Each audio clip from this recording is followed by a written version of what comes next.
When does complaining become a bit of a pain? When does it become a problem for our mental health? Yeah, I think the problem is that the more you complain, the more you rewire your brain into that kind of motion. And we know that, neurons that fire together. They wire together. They don't wire together. So the more you complain, the more you get better at complaining. And the more you see problems wherever you go. So do you remember we were just a second ago we were saying it's hot in here, isn't it? Yes, it is. And then we said, no, we'll reframe that into thinking, Isn't it it's lovely? actually lovely in here because we were cold with the AC where we were before. Exactly. So listen to this week's episode of Get real with the English sisters. Mind, health and anxiety, where relaxation becomes your friend. Oh, isn't that a lovely thing to say? I think that's what we have to look for. Yes, I think it is. We have to make friends with relaxation, with hope, with joy. Learning that serenity really can be our default. And it doesn't have to be something that we have to go away on a holiday to gain serenity. We can have serenity within us. Yeah, I like that because a lot of the times we're always running away, aren't we? We're looking for escapism and we're looking for something different to give us that serenity. We're always chasing. Well, more often than not, that's what we tend to do. We think, when I get away, when I go on holiday, when I finish this, when I'll do that, then I'll be finally free and I'll be able to enjoy life. But I think, the more life goes on, the more you begin to realize that's not really true. No. And you can have serenity here and now. Yeah, well, you can have serenity with a massive to-do list, can't you? Yes, you can. When you're very busy, you can still find those moments of joy, happiness and serenity, because the truth is, like what you were saying, as life goes on, you realize that life is never going to be perfect. It's never going. You're never going to have 100% of everything that you really want. No, there's always going to be something that's like niggling away at you or bothering you if you allow it to.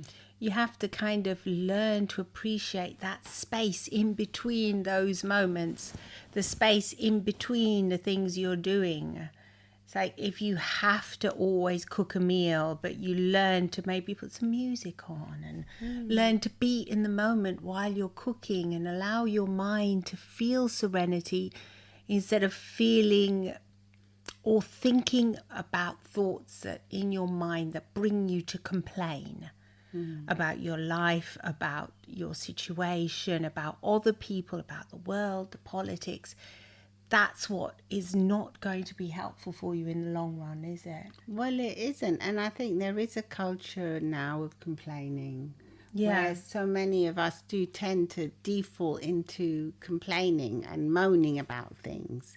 And yet one thing is like venting or sharing a problem with a friend or a loved one. Yes. Or even a colleague. Yeah. That's one thing, is to talk about something and like get it off your chest because it's worrying you, and that's really healthy. That is healthy because that's like strategic venting. Like you allocate a time, you say, I need to talk to you about this. This is what we discovered we used to do, because we're just like everybody else. We used to moan and complain and big complaints and complaints. And in the end we started realizing, gosh, do I actually feel better after this? No, after this chat, am I just complaining my life away? Yeah, I felt drained. I felt tired after all that complaining. And so in the end, I remember thinking, I think I should just allocate, when I see Violetta, 5 to 10 minutes of strategic complaining, just venting things out, but solution focused.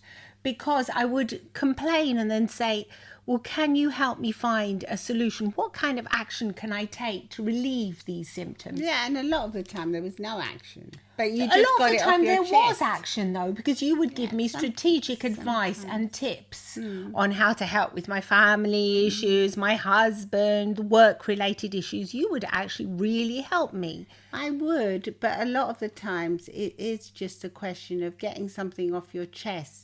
And then maybe sometimes I would say, well, maybe you shouldn't talk as much, or something that seems like a silly thing. Yeah. Maybe you should, when someone's telling you something, instead of immediately reacting to it, you should just take a step back and not chat, not talk about it. Yeah. Sometimes it's just something so easy, you wouldn't even think it was like anything. It was just like...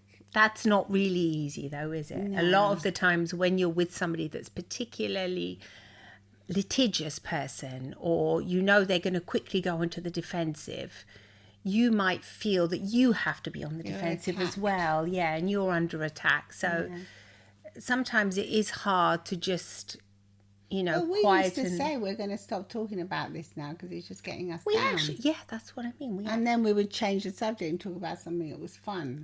Something that would lead our mind to creation. Creative or productive. Because it is really quite easy to get out of the complaining if you become more creative. That's a good one. You can, because the two C's, but instead of complaining, you can become creative.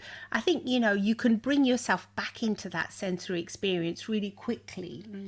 There's this old thing about how they say, just imagine smelling an orange or a lemon. Yes. Yeah, that's a really quick tip. So if you find you're in this massive complaining, even to yourself, you can stop a moment and think, okay, now I'm going to just close your eyes a minute if you can. Obviously not if you're driving. No. We repeatedly say this. And you can visualize a lemon and imagine, sometimes when you cut a lemon or an orange open, it might, there might be a few of those... Zest. The zest, that acidic zest comes up. It might go into your nose and you can imagine that scent. And you can, if you want, if it's an orange, you can imagine eating and it's juicy and you can imagine the taste. And you can begin to bring yourself out of the complaining by bringing yourself back into your body that way. Into the present moment. Yeah, because you're thinking of something creative. You're imagining the scenario because we know it's not really there. So you're being creative. See, I think a lot of times people think that being creative actually means writing or painting, but it doesn't. No. It can be as simple as just that. Just allow your mind to be a little bit more... Yeah, you can imagine you're putting your hand into a cool river and touching the pebbles, which would be rather pleasant now. That's good if you're hot. Yeah. Your hand and your wrist into this cool river of flowing water. It sounds lovely right now. Take your socks off, put your feet in there, and you can come out. Well, it's amazing how our body does react to what our mind is thinking. So I'm thinking... if you are complaining, your body will react too. So you'll have tension, you'll be holding tension in your body. It could give you headaches, other tummy problems, or, acid reflux. All these kind of things can come from this state of complaining. So it might seem that you're not really doing yourself much harm. Oh, I'm just venting, I'm just complaining about this. You probably don't even realise you're complaining, because the truth is that most of us don't. Most of us just get up in the morning and we usually start moaning to ourselves, oh no, I've got this and I've got that and I've got to go to work and look what's happened on the news and blah, blah, blah. And then we might meet a colleague or your partner and then you rant about whatever you saw. About work or about the news. Like this morning, my husband, the first thing he said to me was, did you hear about that and that? And it was just one big rant. It was... He said my daughter's fiancé was telling her that he was having a massive rant with his colleague. But then in the end, they said, oh, life is great, isn't it? Oh, And she said that they just changed the whole atmosphere because it was a lovely sunny day and they were just enjoying the moment. And they suddenly realised. Yeah, but they were ranting on about world politics, something. Exactly, I don't know yes. what they were talking about, but they said, "Oh, but isn't life great?" And then they quickly changed it. Yeah, they changed their whole mood, and they were all happy. That's a wonderful thing to do. So that was like they had a little rant, they had a little vent, and then they came back into the present, what they're actually doing now, which most of the time it isn't that bad for most of us. We are fortunate. Exactly. Most, our basic needs are usually met, and we're not. Complaining is a tricky one because it can become a social habit. You can also find that people that are in great pain, they work with that pain instead of complaining about it, and then their lives can just change from one minute to the next, can't they? In physical pain as well. We know as hypnotherapists that you can change it, like what we did just now when we felt so hot. Yes. And we thought, isn't it lovely to feel the hot breeze? And then we immediately I feel really cool now. Yeah, I feel better. Yeah. Yeah. So you can your mind is like a chemical lab. It can produce chemicals for you. Oh, it certainly can. I've had a few nasty tests done on me, and I can tell you, if your mind, like health tests for visits and stuff, if your mind is focused in a place that's calm and serene, and you feel privileged to be able to get that, because I always feel privileged because I think, well, I'm lucky to be able to have these tests and lucky to be able to have, medical staff looking after me. Then you're in a much better place than if you're in a state of complaining where, you can have... I had a lady next to me once. I had to do this, weird blood test. It was an oxygen test. And they had very painful. It was, yeah. Well, luckily you hypnotised me before I went in. So you didn't feel anything. I know. I felt like minor burning or something like that because I had my eyes closed the whole time. But what happened is that there was a lady next to me who was having the same procedure done, and the poor lady was literally shouting, and I was just focused on I took my attention. I sort of came out of my body and started placing all my attention on the nurse and asking about how she was today. Yeah. And, I remember at one point she said, "Look, darling, this is about you." And but it was helping me to ask about her. And she told me all her stuff about her 2 kids while she was doing the procedure. And I managed to do it, and I did feel burning, etc. But I was okay. Yeah, it was nothing bad. That was proof for me that, wow, the mind, yes. The power of your own mind. The power of my own mind. And so we can take that back into any example of life. And the more we focus on what is causing us pain, physical, psychological worry, the worse it actually gets, I think. And the more you can, in my case, when I was doing that thing that was painful, I was focused on another person. So I think that if we can get out of our own heads and step into other people's shoes and imagine how are they feeling? How are they feeling? Well, exactly. It's true. Yeah, I'm going on a bit of a rant. Easy. No, it's not easy for them either because they know they have to do this really painful procedure. I remember feeling empathy for her because she was going, "Oh, I'm so sorry, darling." She was so sweet. "I'm so sorry, darling. This is going to be painful." And I thought, "Don't tell me that." But she was sort of. It's going to be over in a second. She was preparing me. "Oh, I'm so sorry. Blah blah blah," and I was going, "That's okay, don't worry about it," and thinking. I looked at her and I thought, obviously you'd put me into kind of like a trance-like state because you were very relaxing. Just the other day I was thinking about that procedure and I was thinking, gosh. Now you came out of it saying it was fine. I came out of it. It was hilarious because I actually came out of it. Oh, that was it. That's what happened. When I came out, I was still oh, la da da.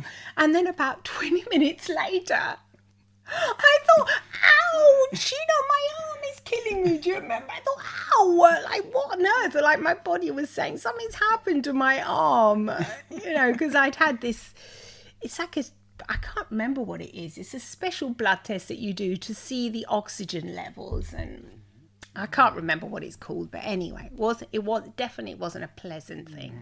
It wasn't a regular test. But anyway, that's a bit of a rant. But the reason why I'm saying you're saying it is because when you focus on the negative, or you focus on complaining, or you focus on the pain, you can feel it more. Well, that's why sometimes if you're in pain, you put the film on and you're watching your favourite film or series and you suddenly think, oh, for a moment I'm okay. Yeah, and then when you go to bed and you close your eyes and you might suddenly start focusing because you don't have external stimuli, it always feels worse. It does. Sometimes.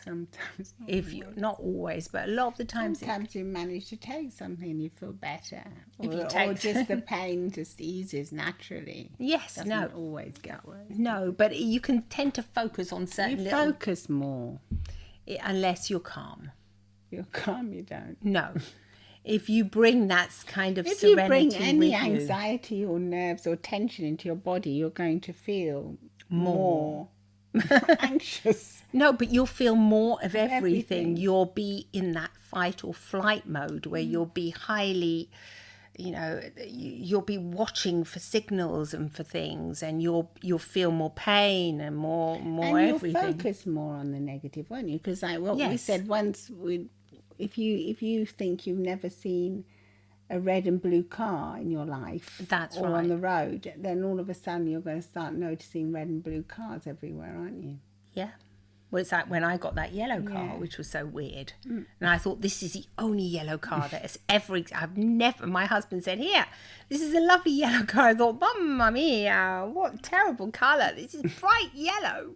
Like literally everybody's going to know my every movement, I thought, because I'm the only one in these small villages with these bright yellow car.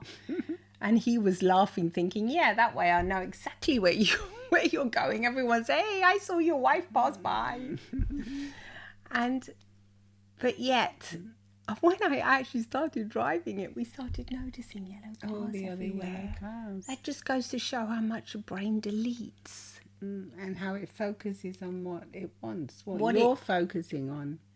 Exactly. And how when you don't focus on it, you just don't see or feel it. You delete it, don't you? It's not there in your vision of range. So if your brain can do that, why not choose to manipulate it in a way that we can use it to our own advantage, if you like? The word manipulate, we're talking about doing things for our own good. So, there's we can use it to our advantage, can't we? We can. So let us know if you like complaining and if you like a good rant, and if you think it's time to stop and maybe just limit it to a few minutes a day and focus on the positive and the beauty around you and the joy, the small joys of life. We can promise you will certainly feel a lot calmer and happier, and you'll have more people that will want to be around you. Definitely. Because nobody likes a complainer. Not if you're always, if you're sort of like well known for this. The truth is, people don't really want to be around you, So if you're becoming aware that you might be one of these complaining, you can have a little laugh about it and then think, okay, for today with my partner or with my friends, I will complain, but I will limit it to like 10 to 15 minutes. Maybe complain and then find 2 nice things to say afterwards. Well, that's a good thing, yes. You complain and then find 2 things that you're really grateful for, 2 lovely things that occurred. Exactly, yes. Because and find we know, don't we, that gratitude is the key to happiness. So much so. It really, really is. So come and visit us on YouTube too, where you can see the whole video, and please do come and say hi. You can message us on your podcast app and just come and say hi to us, the English sisters, Jutka and Violetta Zugo. See you then. See you then. Bye-bye.